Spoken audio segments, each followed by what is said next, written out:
खबर स्टेशन में आपका स्वागत है। खबर स्टेशन में आज हम आपको एक ऐसे जादूगर की कहानी सुनाएंगे जो भारत का रहने वाला था और जिसने ब्रिटेन को डरा दिया था। क्या है ये मिस्ट्री? इसको जानने से पहले आप खबर स्टेशन को सब्सक्राइब कीजिए, लाइक कीजिए और शेयर कीजिए। ये बात 9 अप्रैल 1956 की है। टाइम लगभग हो रहा था 9:15 के करीब। अचानक बीबीसी के दफ्तर में सैकड़ों फोन घनघनाने लगे। फोन करने वालों को यकीन था कि उन्होंने अपनी आंखों से टीवी स्क्रीन पर एक कत्ल होते हुए देखा है। टीवी स्क्रीन पर रहस्यमयी से दिख रहे एक जादूगर ने 17 साल की लड़की को अपने वश में करके एक मेज पर लिटा दिया। इसके बाद इस जादूगर ने एक आरी से कुछ इस तरह इस लड़की के शरीर के 2 टुकड़े कर दिए जैसे कि एक कसाई की मेज पर पड़ा हुआ वो कोई मांस का टुकड़ा हो। ये उन दिनों की बात है जब टीवी पर पैनोरामा नाम का एक चर्चित कार्यक्रम आता था। इसी कार्यक्रम की आखिरी कड़ी में लोगों ने इस जादूगर को अपना करतब दिखाते हुए देखा, लेकिन लोगों को ऐसा लगा कि कोई बहुत बड़ी गड़बड़ी हो गई है, क्योंकि जादूगर ने जैसे ही अपने सहयोगी को मेज से उठाने के लिए उसके हाथों को मलना शुरू किया, लेकिन उसकी ओर से कोई प्रतिक्रिया नहीं आई। ऐसे में उसने अपने सिर को नीचे झुकाते हुए अपने सहयोगी के चेहरे पर एक काला कपड़ा डाल दिया। जादूगर के ऐसा करते ही कार्यक्रम के प्रस्तुता रिचर्ड डिम्बलबाय ने कैमरे के सामने आकर कहा कि अब कार्यक्रम खत्म होता है। इसके तुरंत बाद लाइम ग्रोव स्टूडियो में एक के बाद एक कई फोन शुरू हो गए। सरकार के लिए पश्चिमी देशों में जादूगरी के क्षेत्र में अपनी जगह बनाना बेहद संघर्षपूर्ण था। 3 हफ्ते के सीजन के लिए ड्यूक ऑफ यॉर्क थिएटर को आरक्षित कराया गया, लेकिन इस सीजन के टिकटों की बिक्री अब तक बेहद कम थी। ऐसे में चर्चित कार्यक्रम पैनोरामा की आखिरी कड़ी में पहुंचना अपने आप में खेल बदलने जैसा फैसला था और वह इस मौके का भरपूर फायदा उठाना चाहते थे। पैनोरामा कार्यक्रम को इस तरह अचानक खत्म किए जाने पर आधिकारिक स्पष्टीकरण भी दिया गया, लेकिन उस स्पष्टीकरण में कहा गया कि सरकार ने उन्हें मिली समय सीमा को पार कर दिया था। लेकिन सरकार के विरोधी भी ये बात स्वीकार करते थे कि सरकार की टाइमिंग बेहद शानदार थी। ऐसे में अपनी सहयोगी दीप्ति डे को एक आरी से काटकर मेज पर छोड़ देना हाथ की सफाई का बेमिसाल नमूना था। इस घटना के अगले दिन अखबारों में सरकार और उनका ये करतब प्रमुखता से छापा गया। इसके बाद ड्यूक ऑफ यॉर्क में आयोजित होने वाले उनके सीजन के सारे टिकट तेजी से बिक गए। अंतर्राष्ट्रीय जगत में एक जादूगरों की लॉबी चलती थी, लिहाजा अंतर्राष्ट्रीय जगत में अपनी जगह बनाना बहुत मुश्किल काम था। पश्चिमी दुनिया के जादूगर अभी भी भारतीय जादूगरों को अकुशल मानते थे। इसी समय सरकार ने सावधानी पूर्वक द्वितीय विश्व युद्ध के दौरान भारत आकर सैन्य टुकड़ियों का मनोरंजन करने वाले अमेरिकी जादूगरों के साथ मेलजोल बढ़ाना शुरू किया।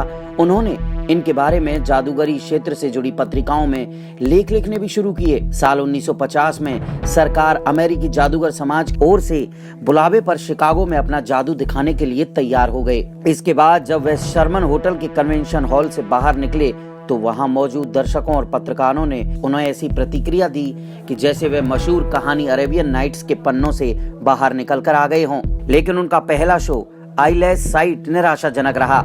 इस शो में उन्हें आंखों पर पट्टी बांधकर ब्लैक बोर्ड पर लिखी हुई चीजों को पढ़ना था, मगर बात यही नहीं थमी। इसके बाद उन्होंने इस दौर के 2 सबसे चर्चित जादूगरों पर फर्जीवाड़ा करने का आरोप लगाया। जादूगरी के क्षेत्र में जुड़ी पत्रिका जेनी के संपादक सैमुअल पैट्रिक स्मिथ याद करते हैं, उनके इस आरोप से सभी लोग सन्न रह गए।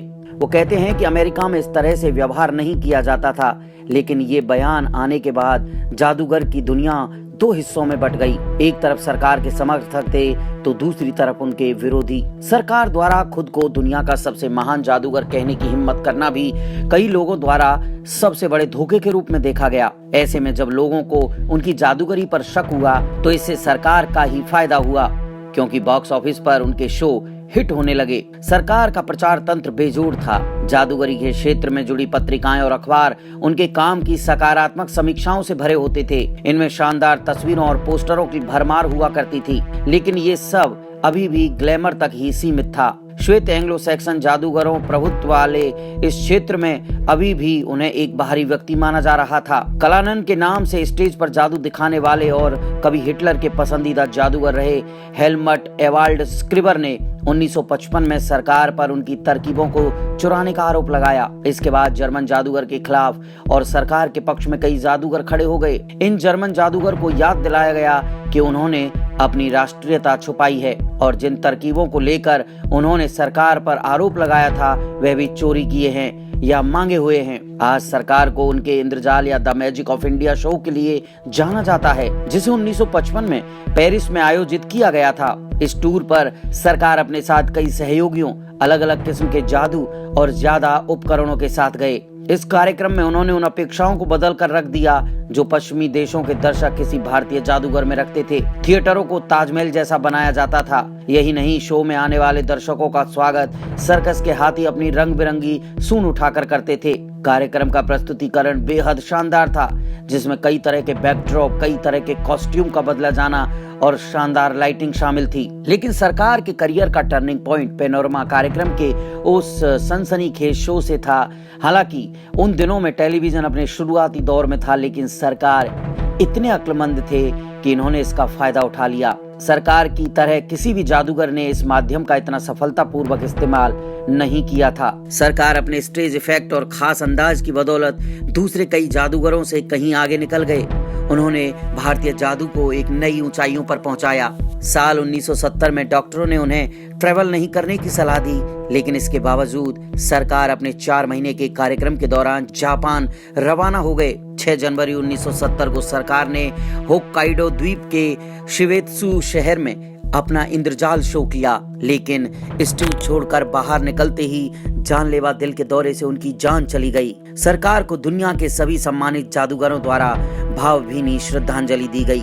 जादू की दुनिया का इतिहास लिखने वाले डेविड प्राइस कहते हैं कि जादू की दुनिया में भारत को पश्चिमी दुनिया के जादूगरों से टक्कर लेने के लिए एक महान जादूगर की जरूरत थी, और सरकार का शुक्रिया, क्योंकि उनकी वजह से भारतीय जादू ने दुनिया में अपनी पहचान बनाई। ब्यूरो रिपोर्ट, खबर स्टेशन। अगर आपको हमारा ये वीडियो अच्छा लगे तो हमारे चैनल को सब्सक्राइब करना बिल्कुल ना भूलें।